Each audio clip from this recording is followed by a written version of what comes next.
Monday morning, you have to wake up and get ready for work.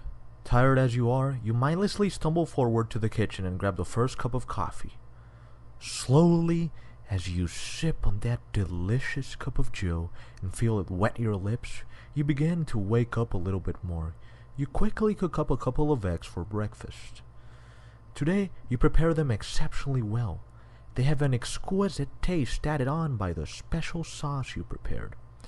After eating, you quickly run to the shower, and as you shower, you can feel the cold water running down your spine. You realize you lost track of time and hurry your way out.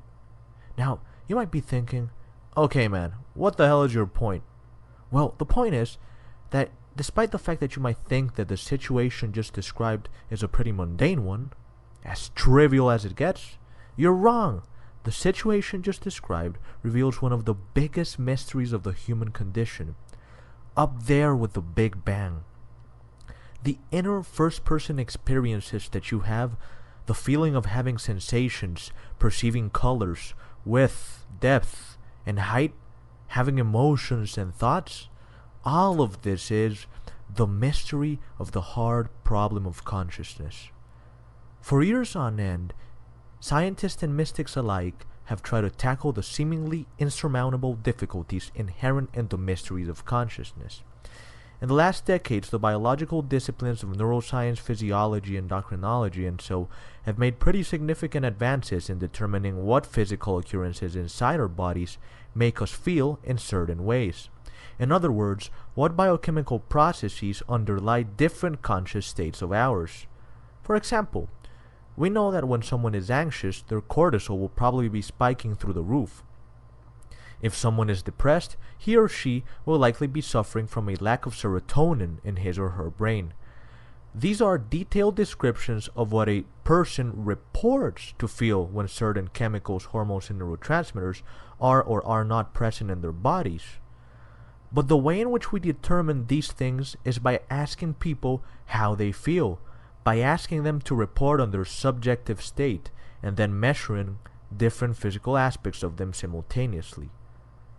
And while all of these relationships might have very detailed and exhaustive descriptions of why they are the way they are, we are unable to explain why it is necessary for us to possess a subjective experience with them. For example, we know that adrenaline rushes through our blood when we are in danger because it helps us act fast. But why is it that we should feel something while there's occurring a rush of adrenaline in our bodies? Why aren't we just mindless automata? Could it not be the case that, hypothetically speaking, we could all be zombies, dead inside, not being able to see, hear, touch, taste, and feel, but nonetheless being biochemically programmed to react exactly as we do? One could, after all, imagine a robot that runs when it is in danger, cries when it is sad, and so on, but has nevertheless no inner life. How is it that we are not carrying out all of these activities in the dark? The reason why this is so difficult to study is because it is the quintessential form of subjectivity. Consciousness is inherently subjective, and no one can have direct access to our personal feelings, emotions, thoughts, and the private images that we have in our minds. All they can do is access the things that correlate with such self-reported conscious states. For example, you can measure the cortisol that is abundant when people allegedly report to be quote-unquote stressed, or the endorphins people have when they report to allegedly feel euphoric.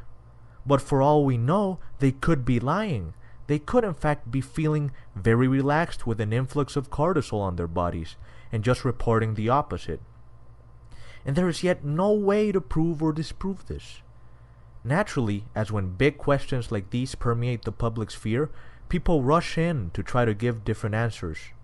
For one, religious folks try to play on the old soul and spirit card. The thing that is rendering your subjective experience, they claim, is the intangible and invisible soul that God has bequeathed to us. Now, if we go by scientific standards, this doesn't seem very plausible. So far, no studies or experiments have found evidence of there being a soul, and the question itself seems unfalsifiable. There is no central place at which your consciousness resides. our brain is compartmentalized and decentralized in a way that is not compatible with the existence of a soul, which would be considered the center of all experience. Next on comes the scientific explanation, which despite being a little more enticing, is incomplete at best. Researchers have posited the idea that whatever consciousness is, it has to be related to information processing, and it works as a function of it. Our nervous systems are in essence information processing systems. The different neural connections that we have throughout our brain and body are more than anything serving us to interact with the outside world by processing information about it. If you take a look at the whole spectrum of different organisms, you will notice that those who have smaller and less complex nervous systems, for example a cockroach, seem to exhibit lower levels of consciousness than say a dog or a human, which have a much more complex information processing network. There seems to be much more awareness in a dog or in a human than there is in a cockroach, and they seem to have a much more enriched inner experience.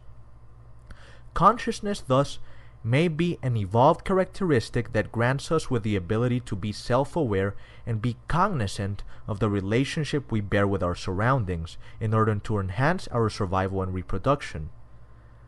Despite the fact that this seems plausible, it is still not convincing to many scientists, given that any action that we can conceive of, whether running away from a predator or trying to get food, does not necessarily entail the need to be self-aware. All of these activities, many scientists claim, can in principle be performed by mere automatic programming. We could all imagine a robot that detects threats and runs away, that determines when it needs energy and plugs itself to the charger, and yet wouldn't be able to necessarily have a subjective experience. Analogously, the functional activities that aid our survival and enhance how we interact with the surrounding environment could be done without having an inner life, rendering consciousness superfluous and unexplained by evolution. The jury is still out on the question, and answering it conclusively may be one of the most challenging investigative endeavors humanity has faced. Why would evolution grant us with a subjective inner world when mindless programming would very likely suffice for our survival?